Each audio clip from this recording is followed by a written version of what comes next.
El cine ya no solo evoluciona, sino que se transmuta. Me explico. El cine ya no son aquellos cineastas que hacían la función de pilares, ¿no? Ya sobre esos pilares hay una cantidad de pisos y sobre esos pisos hay más pisos. Y dentro de esos pisos hay pasillos. Y en ellos hay una infinidad de habitaciones en las cuales dentro hay no solo creadores, sino también admiradores de la cinematografía, los cuales les dan a sus obras tintes o agregados que se convierten en pequeños detalles que dialogan con las obras que les anteceden a las suyas. Por eso hoy, en Sin Butaca, del director que nos trajo el coro más punk, rock y duro del Ecuador, que es Simón, con su obra Mejor no hablar de ciertas cosas, y que después nos enterneció el alma con el videoclip de Cuando me empieces a odiar, de Los Corrientes, Javier Andrade, con su obra Lo Invisible. Una película que ya vi varias veces y cada vez que la veo encuentro más y más detalles. Y por alguna razón, la actriz principal me sigue.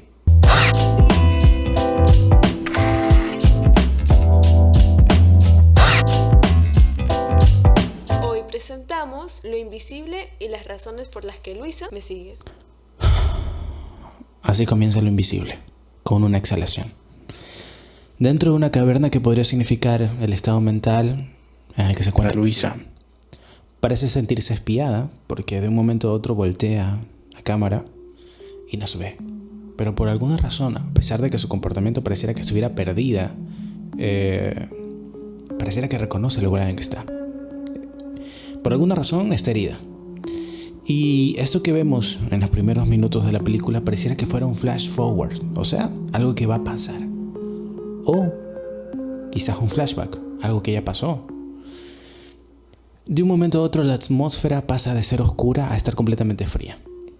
Dentro de un auto, los planos encierran a Luisa por completo. La encierran, la atosigan. Y vamos al siguiente o al primer punto. Luisa y Rosemary. Rosemary Baby, el bebé de Rosemary, la película de terror sobre que una mujer es abusada por el diablo y da al hijo del diablo. Okay. Es hermosa esa película porque no hay nada de terror, pero lo que pasa te da miedo. Y encontré varios detalles de eso. Okay. Porque en el final de Rosemary Baby, o el bebé de Rosemary, o sea, toda la película y el final es el bebé. Y acá empezamos con el bebé. Es verdad, con los llantos. Entonces, al parecer llega al hospital. Pero el trato que recibe al llegar a casa plantea que algo muy turbio pasó con el bebé. Y esta situación que genera que, y esto es una volada, como si viéramos o estuviéramos a punto de ver el retrato del trauma posparto que sufriría Rosemary Wood, del bebé de Rosemary. Luego de ver la cuna, después de dar a luz, ella se asusta horriblemente por lo que acaba de traer al mundo. Y esta escena da esa vibra, como si fuera lo que pasaría después. Algo oscuro, pero llevado por la trama hacia algo más interno, hacia la mente de Luisa. Cuando conocemos a Luisa le tememos. Le tenemos bastante miedo por el trato que tiene con los demás. Su desapego con el nene no parece alguien con quien podríamos empatizar para nada. Pero es porque realmente al inicio, como en cualquier obra cinematográfica, no la conocemos. No conocemos a Luisa. Y es aquí porque yo quería hablar de esta película, porque el director se encarga de que con el desarrollo vayamos conociendo a Luisa. Punto 2. Luisa como un adorno. Una casa ostentosa, unas vistas impresionantes, terrazas, autos, cuadros. Y Luisa. Nadie le hacía caso realmente, su esposo, hijos o empleados, excepto una, pero esa va más adelante. Siquiera le respondían a sus acciones. Un trato de cuidado se transformó realmente en una constante limitación de sus acciones. Si quería salir, no, la llevaban. Si hacía ejercicio, la seguían. Si deseaba comer o lo que sea, la tomaban de un lugar a otro como si fuera un florero. O una urna donde yacían sus cenizas. Y eso es algo que ella no quiere. Luisa. Ella escapó. O por la película intuimos que intentó escaparse de esa vida, pero no funcionó como quería. Y ahora debe volver a repetir el papel de buena esposa. Como si esa casa la confinara a un espacio-tiempo en donde todo se comportara como si fueran los programas de los años 30 o los 40, en donde la mujer debía comportarse a la altura y no renegar en lo absoluto. Y es ahí donde ella revienta y grita mordiendo una toalla en un paisaje hermoso, encerrada dentro de una jaula de cristal.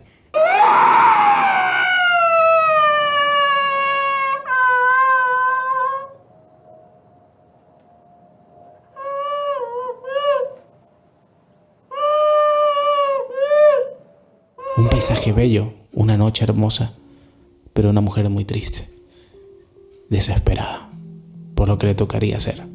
Luego de eso se seca el cabello, se peina, se pone un vestido entallado para llamar la atención, obviamente, porque es lo que los demás le piden hacer. Ponerse una cadena que hace la función como si realmente estuviera encadenada, porque el plano que decida el director es detrás de su cuello, en donde solamente se ve el broche y su cabello, con un peinado que remonta a las películas de los 80, un moño muy alto y una forma bastante circular, que de cierta manera podría detallar el estado también mental, pero ya sería rebuscarle por completo a la película. Pero es un plano en donde realmente acompañamos a Luisa. Vemos su comportamiento con los demás que están en la fiesta, en donde todos la saludan y la saludan como si realmente, antes de siquiera hablarle, como si realmente no supieran lo que pasó. Como si se hicieran los locos de dónde venía ella o la situación por la que estaba pasando, cuando realmente era un grito a voces de lo que le estaba pasando. Y la acompañamos detrás de ella, y el único momento en donde de momento vemos su rostro es cuando mira a alguien reconocido, que reconoció. Una amiga, con la cual puede comportarse como ella quiere.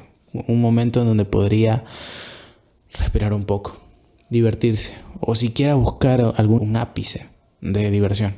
Y en ese momento deciden tomar y hablar de las vicisitudes que habían pasado.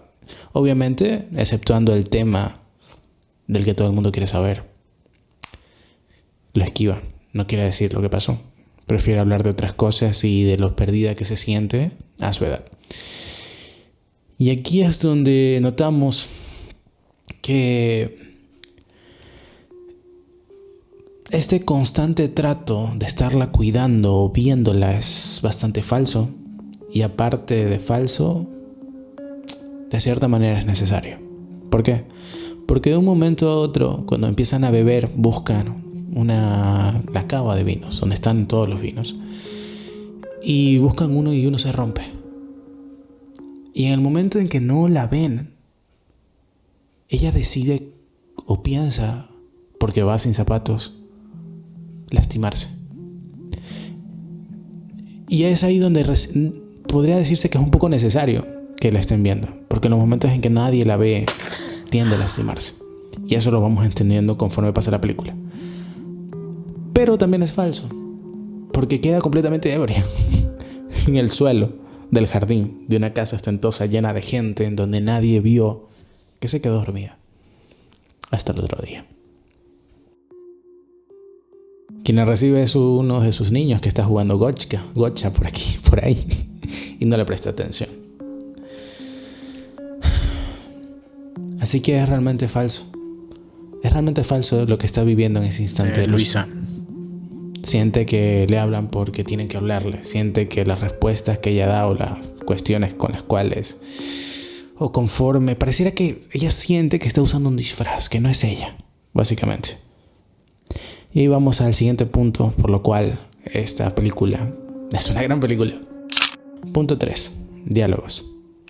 Luisa lleva tiempo sin ver a sus hijos y quiere ver a uno bastante, al más pequeño, y no la dejan.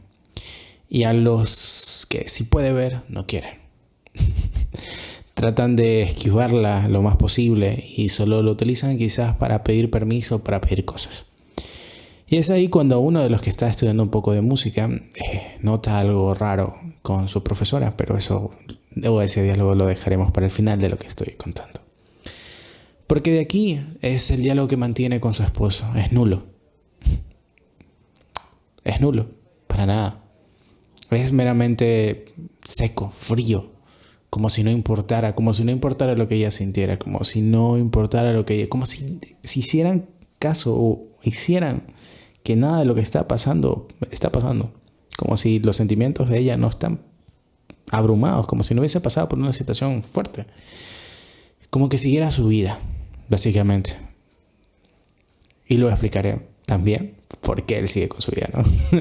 Pero hay unos diálogos que son muy buenos. Y son los diálogos con la nana. Porque son los únicos en los cuales ella se siente realmente escuchada. Y ni siquiera escuchada, en donde realmente se realiza una conversación, en donde realmente hay un feedback, en donde realmente ella comenta cosas sobre la casa y son respondidas. Ella dice cuestiones en las que quiere hacerse daño y recibe un aliento de no lo hagas.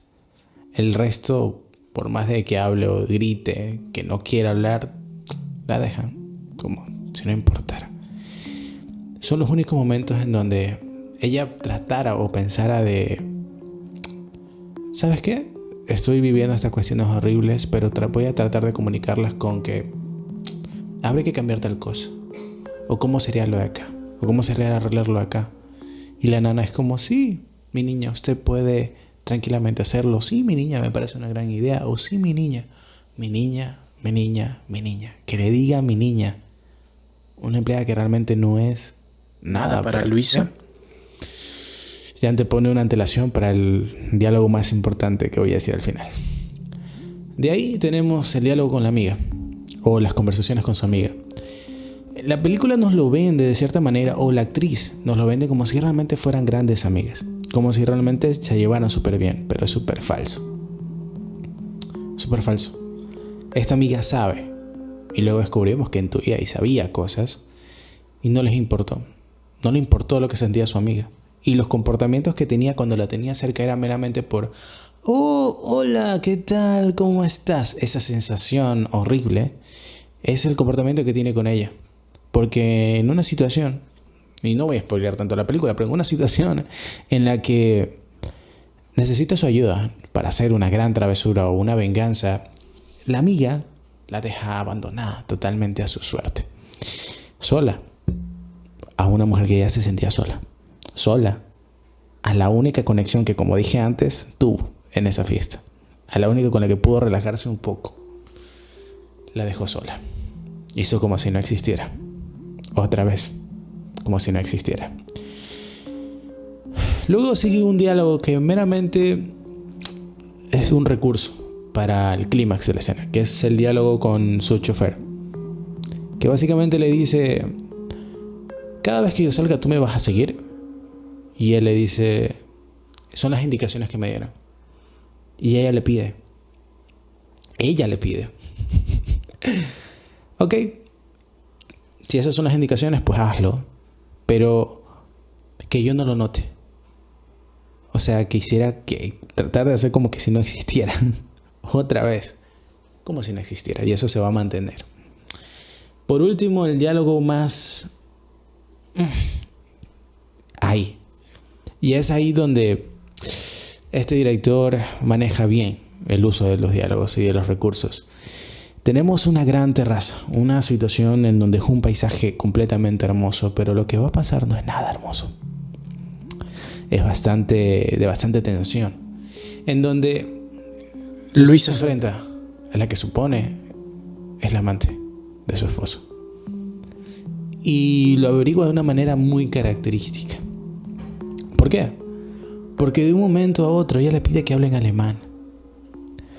Y ella hace como si no existiera. Ella hace como si no le hubiese pedido eso. Y le dice que no lo sabe, que no. Y toda la conversación es como que no me estás hablando tú aquí en este instante. De parte de la profesora, ¿no? Una profesora muy joven. Y de momento le pide que diga un par de palabras y lo dice. Pero la profesora no sabe que Luisa sabe hablar alemán. Y cuando lo hace, ella le responde en alemán. Y le dice sus 4 verdades a esta mujer. De una manera muy pragmática y deliciosa. Es una gran línea. Le dice, ¿conoces al que me lleva a todos lados? ¿Conoces a las empleadas? ¿Conoces a tal cal? Las nombra una por una de las personas que han trabajado en su casa que han trabajado siempre y que van a trabajar siempre, y los que no están, como los limpiadores de las grandes ventanales que hay en esta casa, que son constantes y que son de siempre. Y le dice, todas estas personas me dan su absoluta confianza. Todas estas personas tengo por completo el respeto de ellas. Todas esas personas yo sé que me tienen a mí en una gran estima. Todas esas personas son fieles a mí. ¿Cómo escribes eso? ¿Cómo le estás diciendo a la otra persona, sabes qué? Ya sé tus mentiras, ya sé sus razones. Nadie aquí está de tu lado y nadie lo va a estar. Y vamos al siguiente punto. La casa es un personaje más. ¿En serio? ¿Por qué? ¿O cómo? Es una casa que por fuera se ve gigante. Ajá. Los planos al final son gigantes. Ya. Pero cuando está ella se siente cerrado. Ok, se siente como enjaulada. Claro, en la cocina, donde el garage queda arriba, hay un gran ventanal y como que la montaña es arriba y allá están los carros. Como que ella estuviera abajo, metida en una cueva. Sí, ¿verdad? Porque se ve como que el carro está Arriba. arriba. Como si estuviera aquí arriba. Exacto. Y cuando está en su habitación, se ve que está por encima de muchas cosas, porque ves el horizonte, ves las montañas y ella no está. Pero aunque ella podría romper la ventana, pero queda un precipicio. Bueno, no me había fijado en eso. Ok, sigamos, que está interesante. A través de la historia de la cinematografía y la televisión, hay muchas casas que se nos quedaron en la memoria. La casa de los Simpsons es un personaje más. La casa de los locos Adams es un personaje más. La casa de los Monsters es un personaje más. La casa de Malcolm el de en medio también es un personaje más. Esos pasillos y esos caminos y las situaciones que suceden en la cocina. ¿Qué otras casas también se convierten en un personaje más? Pues muy cercano, Parasite. Literalmente diseñaron una casa de manera hasta silla y para que se convirtiera en un personaje más. En donde para bajar hacia los estratos bajos hay unas escaleras y realmente para subir es donde está la gente pudiente, ¿no? Con esta gran escena en donde para poder llegar a su casa donde está inundada tienen que bajar y bajar y bajar y bajar escaleras bajo una lluvia. Pues la casa de Lucía se siente como la caverna en la cual se pierde.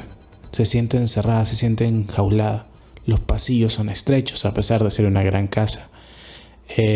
La cocina o donde comen realmente está como en la parte más baja de donde está el lugar en donde residen. Porque si bien se ve en el momento de la conversación, hay muchos ventanales, pero los ventanales están cubiertos por parte de la montaña, ¿sí? O de la carretera o del espacio en donde está construida la casa, como si estuviera metida, como si fuera una cueva. Al igual que su habitación, que es completamente hermosa, unos ventanales preciosos, pero es una jaula de cristal. Ella tranquilamente podría huir de ahí, pero si rompe la ventana y salta, no la cuenta, porque no queda nada ahí, o sea, realmente está encerrado. Y al igual que muchas de estas casas, esta casa toma presencia en muchos momentos, porque al inicio o conforme se empieza a llevar la trama, cada vez vemos que a pesar de que sentimos que Lucía se abre un poco hacia nosotros o la conocemos un poco más, los planos constantemente la encierran más. El momento en que tiene la pelea con su empleada por el bebé, literalmente está encerrada dentro de la puerta. Y de momento entra y sale con el bebé del cuadro, entra y sale con el bebé del cuadro, generando una tensión constante. El momento en que la vemos lastimarse, la vemos a través de los espejos, la vemos a través de algo que se supone el reflejo es algo falso. Entonces no sabemos si realmente se estaba lastimando o no, o solo son heridas en su mente. Eso ya sería completamente rebuscarle y seguimos rebuscándole y no es el dato de este podcast, pero se podría llegar a esos pensamientos, ¿no? Así que podremos continuar con el siguiente punto: la rosa y la muerte. La conexión que tenemos con la gente mayor a veces se pierde. Realmente, a pesar de que querramos muchísimo o digamos, wow, extraño a mi tía abuela o a mi abuelo o a mi abuela, realmente las conexiones a veces se pierden. A veces alejamos meramente a nuestros padres que sean el cuidado y no, porque realmente no nos acordamos que quizás ellos fueron los que más nos cuidaron cuando éramos pequeños. Pero por alguna razón en algún punto esa conexión se pierde. Y eso no está bien. O al menos eso es lo que le pasa a Luisa. Porque la única conexión que tienes con Rosa, una empleada que la cuidó desde niña, que le dice mi niña. Y el trato que tiene con ella constantemente es su única relación positiva en todos los momentos. Cuando se siente muy mal porque el bebé no quiere tomar de su seno y no puede hacerlo y se siente mal, cuando se siente horrible por la noche, va donde ella a dormir y a descansar junto a ella. Quien le da masajes constantes es ella. Quien la cuida constantemente y tiene debates sobre su vida es ella, es Rosa. Quien constantemente es quien realmente la apoya es ella, es Rosa. Tanto es así que hay un momento en donde ya no da más. Luisa Ya no da más. Ya no quiere más estar ahí. Cuando sale a correr la persiguen. Cuando intentó vengarse no pudo. Cuando intentó enfrentar a su esposo no sirvió para nada. E inclusive cuando se sentía súper mal y tuvo un momento cercano con su hijo y le preguntó si le extrañaría si se fuera y le pidió que no lo hiciera, su hijo le dijo que lo haría.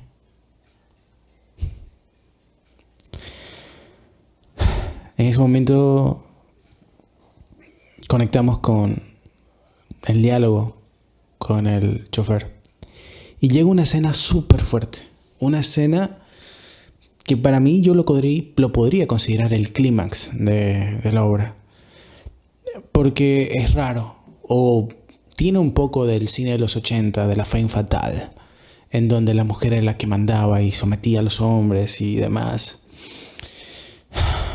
Michael Douglas Y muchos otros actores de esa época sufrieron por esas mujeres difíciles.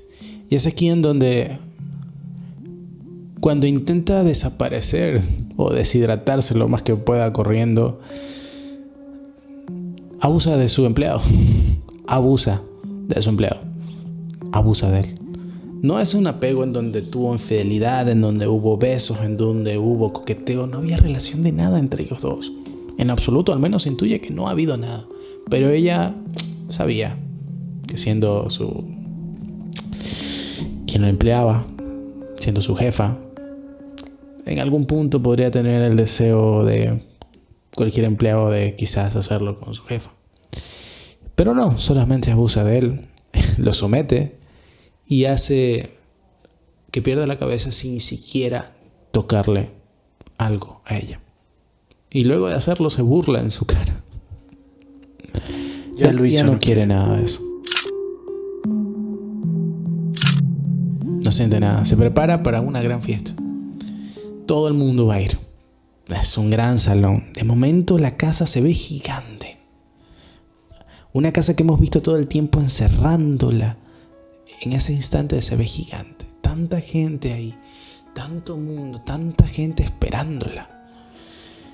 Y de momento otro Luisa se va. Y se va en serio. Ya no quiere regresar. Esta vez no hay vuelta atrás. Ya no le queda nada. Ya no quiere ser ese personaje. Ya no quiere estar ahí. Se va. Y camina por el mismo lugar en donde siempre se iba a correr. Se fue. Nadie lo notó. Tanta gente que iba a esa fiesta y que iba a verla a ella. Nadie lo notó. Todo el mundo está celebrando. Todo el mundo está bebiendo. Todo el mundo está conversando. Y nadie notó que se fue.